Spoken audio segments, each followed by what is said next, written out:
Hey guys, it's Cannot Compute here. Today I'm going to show you how to play or run Diablo 2 on Windows 10. Some of you may be getting a color issue or maybe some frame skip issues, and I'll show you how to fix it. So first, if the installer doesn't launch, go into My Computer, right click your disk drive and click Open Autoplay. On the top right, you'll see Run Diablo Installer. Click that and install the game. You don't have to do a fresh install, but I'm going to. Now while I do a fresh install of the game, I want to show you guys a cool candle business I ran into. They're kind of a sponsor. I like the one with the skull, and if you're a man, maybe your room stinks a little and you don't want your house to smell girly, they have that one.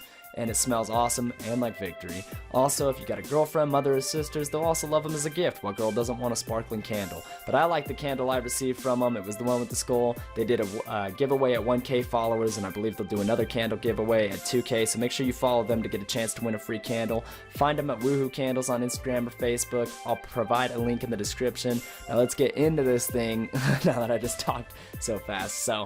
So I did a fresh install of the game, testing it right now. I sped it up. Usually I have some color issues and things like that, but what you'll do is you'll see your desktop icon, right click it and go to properties and wait for this to load up. And you'll see the target down here, go to the end of it and click space-W, and that's gonna run it in window mode. Maybe that won't fix your issue. Try it and try it off. Go to compatibility, run the program as Windows XP as Service Pack 2 or 3. Test them both. If one doesn't work, go to run the program as administrator, click apply and OK.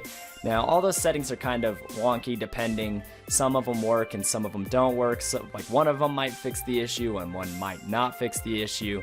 Test them all. I don't like running it in windowed, but normally I would have to when I do a fresh install of Diablo. And like I said, the color's off for me usually, and that drives me crazy. But if it doesn't work, like I said, go to properties, come back over here. You can turn off the -W because maybe that didn't fix it. Go to your service pack, try 3, click apply and OK. I only did it again just to show you guys one more time, but I'm still having some frame skipping issues, but it seems to be running okay. But thanks for watching. Go ahead and give it a thumbs up if it worked for you. Give it a thumbs down if it didn't work for you. If it didn't work for you, comment what happened and subscribe to my channel because I'll try to make another video on how to fix that. I got some other upcoming videos if you are subscribed to me and you've seen them for me having issues, or with you guys having issues with the partitions. I've seen all the comments on the Xbox and the PS4 video on how to format the drive, and you guys are having some partition issues and it's made it into 2 partitions. I'm going to try to make a video on that, but I have to get another hard drive to format it to show you guys how to do that, because I don't have an extra one. But thanks for watching, guys. I appreciate it.